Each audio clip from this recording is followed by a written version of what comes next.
Hello students, welcome to the lecture series of software engineering course. Today, in continuation with the last lecture on software development life cycle, I will cover software development life cycle models. So if you want to watch my previous video, you may go to the link mentioned in the description box. So now I'll start software development life cycle model.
So, software development lifecycle models. So, as of now, there are various software development lifecycle models defined and designed that are followed during the software development process. These models are also called as software development process models or simply process models.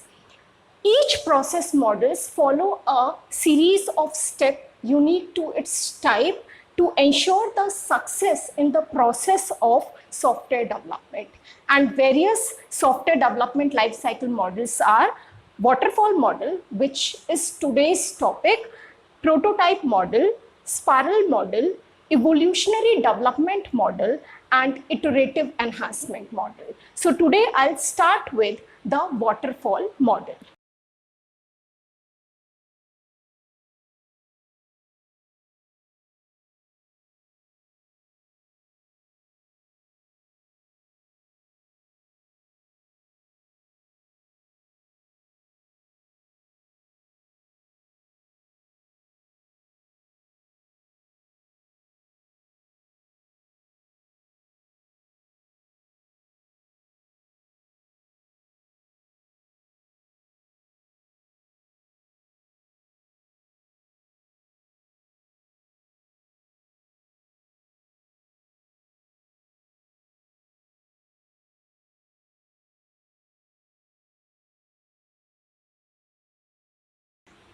So, waterfall model, which is also referred to as classical waterfall model or linear sequential life cycle model. So, it is one of the basic software development life cycle model. It is introduced by Winston Royce in the year 1970.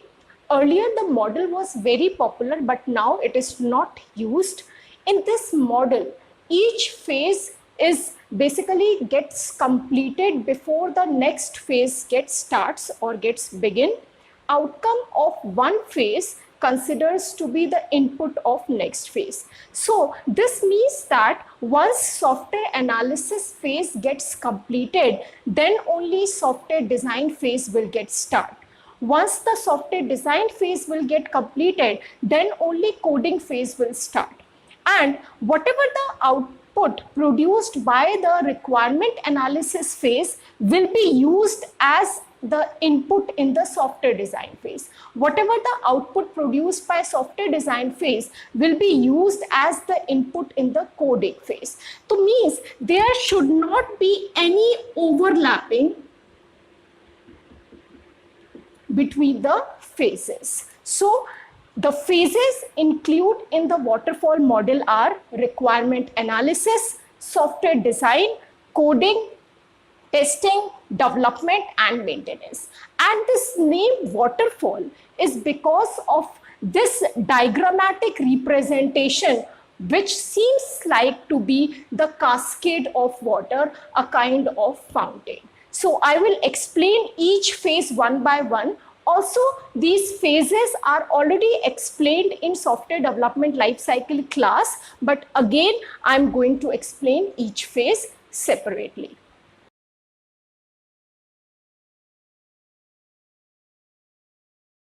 The first phase of waterfall model is requirement analysis.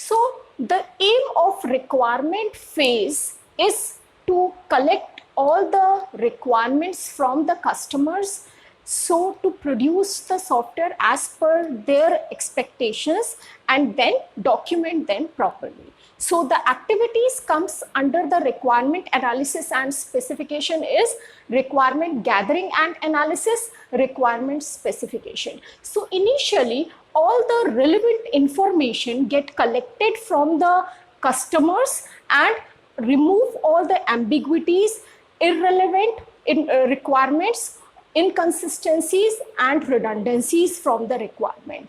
Once all the ambiguities get removed from the requirement, requirement analysis will get completed.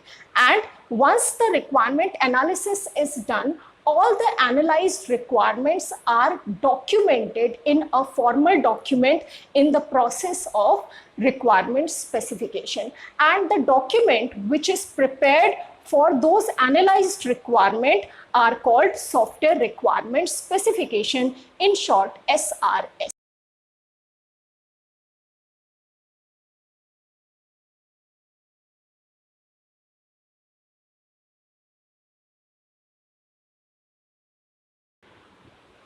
So SRS considers to be a contract between the customer and the developer, and any future dispute between the customer and the developer are settled by examining this SRS document.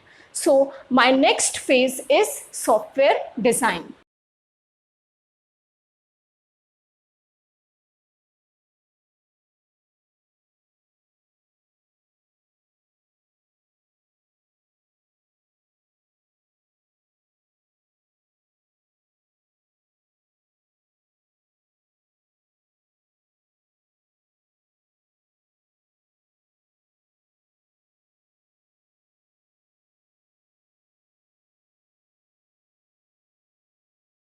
So the aim of software design is to design the entire software system, including the architectural design and the detailed design of its components. So as you know, in the SDLC process, I already explained there are two types of designs, or there are two activities comes under the design phase. One is high level design, in short HLD, and another one is low level design, in short LLD.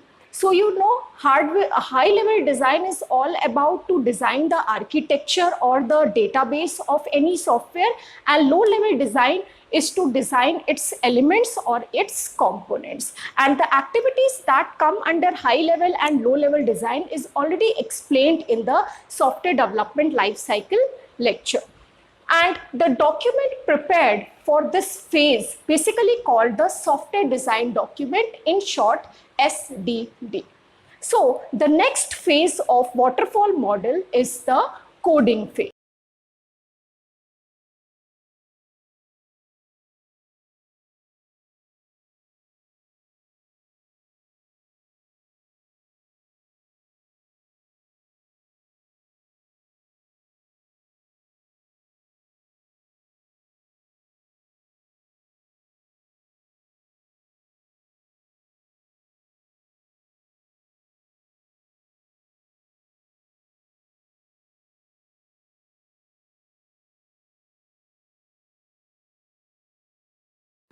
So the aim of software design phase, the aim of software coding phase is to is to start the actual implementation of the software. And in this phase, tasks are divided into units or modules, which are further assigned to the development team so that they can start writing the codes according to their chosen programming languages. And the output produced or the document produced for this phase are basically the source codes or the programs. Now, the next phase of waterfall model is the testing phase.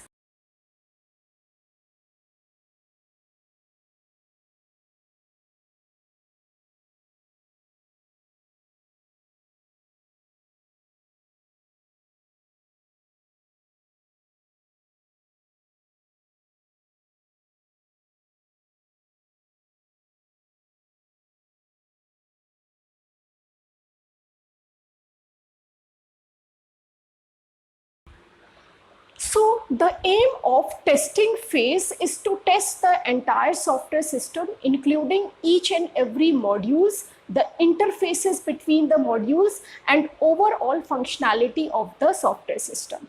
And this testing also can be done in the two ways. One are the functional testing and another one is the non-functional testing. And the documents that are produced for this testing phase are basically the test cases, test scenarios in some testing reports, and also the defect reports as well. Now, the next phase of waterfall model is the deployment phase.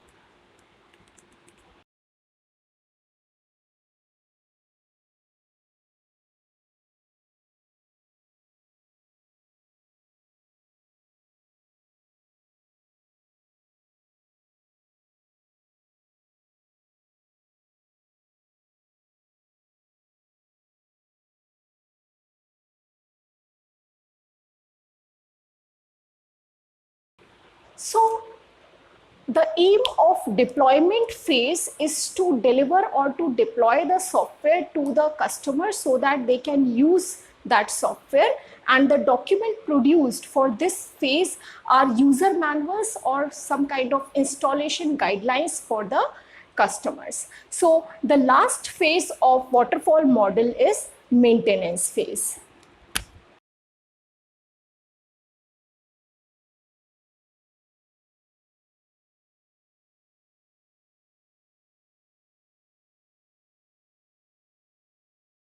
So once the deployment phase is completed and customer starts using the software, obviously customer is working on that software in the real-time environment at the customer's environment. So there may be some kind of changes or some kind of errors can be there. So under the maintenance phases, all kind of such activities are actually handled by the maintenance phase. So these activities can be categorized as the first one, corrective maintenance, perfective maintenance, and adaptive maintenance. Corrective maintenance are carried out to correct the errors that are not produced or that are not discovered during the development phase. Whereas perfective maintenance are carried out to embed those changes in the functionality of the software system on the basis of the customer reviews. And adaptive maintenance is all about putting the software in some new environment, and this environment can be any computer platform or can be change of any operating system. So this is all about the phases of waterfall model. So I hope you understand what is waterfall model and what are the phases of waterfall model. So as of now, when I was discussing about the basics of software engineering, so I told you about there is no single standard model to develop any kind of project. Either it is large or it is small, either the project has high risk or the project has low risk. So we should know about for which project the suitable model is, the suitable process model is. So I will explain when should we need to use this waterfall model, or you can say waterfall model is suitable for what kind of application.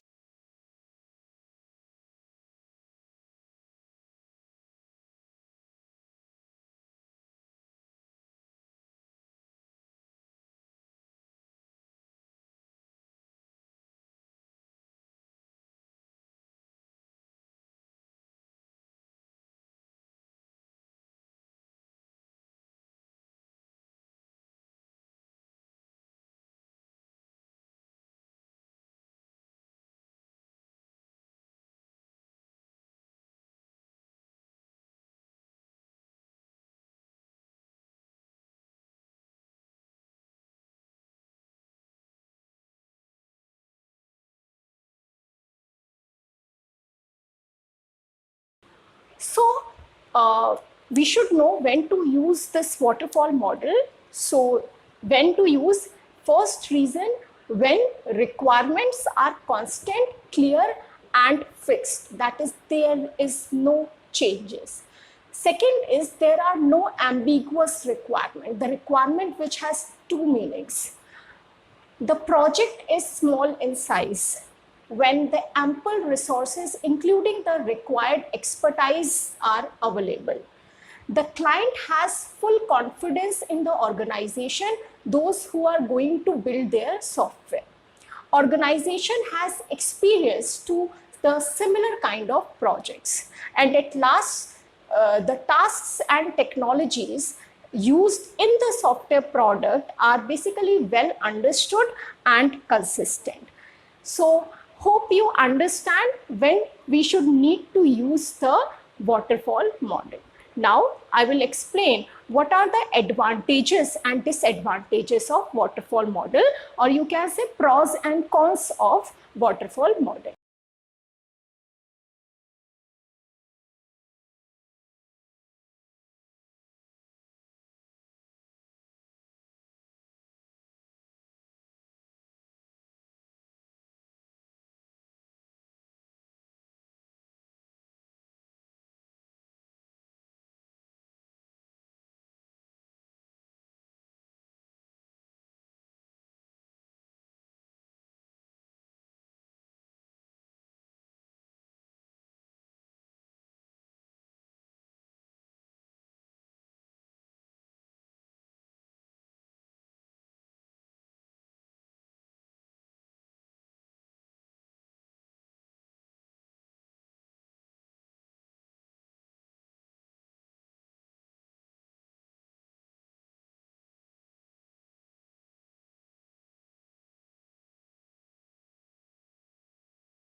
So the advantages and disadvantages, I'll start with the advantages or pros of waterfall model. The first advantage is waterfall model is simple and easy to understand and use. The second is it is easy to manage due to the rigidity of the model. Each phase has specific deliverables and a review process. The third advantages is phases are processes and completed one at a time. As I told you once, firstly one phase will get complete, then only the next phase will start. So there is no overlapping within the phases. Fourth one works well for the smaller projects. Once the project size is small, then waterfall model would be the most suitable one. Then clearly defined stages, as all the model is divided into various activities, so called the phases, and each phase has their own activity. So basically they have clear and defined stages. Next is well understood milestones, as every phase basically produce some output. So we know, okay, what will be the result or what would be the outcome of a particular phase. So that's why well understood milestones. Next is easy to arrange the tasks. We can easily arrange the task, and also you know that it is also called linear sequential life cycle model. So we know that once one phase will get end, then only next will start. And at last, process and results are well documented. So we know that in each phase, every time a document is produced, so it is well written, and so it is basically documented document-oriented model. Now, what are the disadvantages of waterfall model?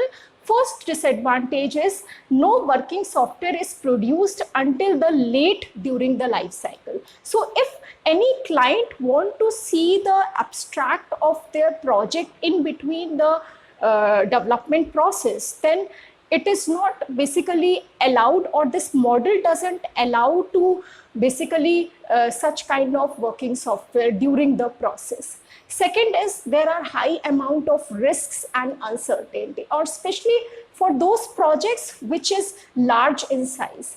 And second thing is it is not good for the complex projects which has high risks, and not good for the object-oriented projects.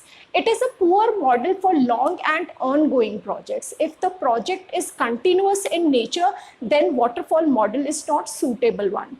Not suitable for projects where requirements are at moderate to high risk of changes. Those projects where requirements, the change in the requirements, the probability of change in the requirements are high or moderate, then waterfall model is not the best model for these kind of projects. It is difficult to measure the progress within the stages. If I am in a particular phase, then nobody can check the progress of that phase. Only we can see the outcome the project, the phase get produced. Next is cannot accommodate changed requirements. If customer want to change their requirement during the development process, then it cannot be accommodate that one. And at last, adjusting scope during the process may result to the end of the project. If you want to adjust any scope or any requirement during the life cycle of this waterfall model, then it will end the project. So, hope you understand the advantages and disadvantages of waterfall model. So if you do have any kind of query or doubt, you may write in the comment box. I will definitely answer. So thank you students, keep watching and listening.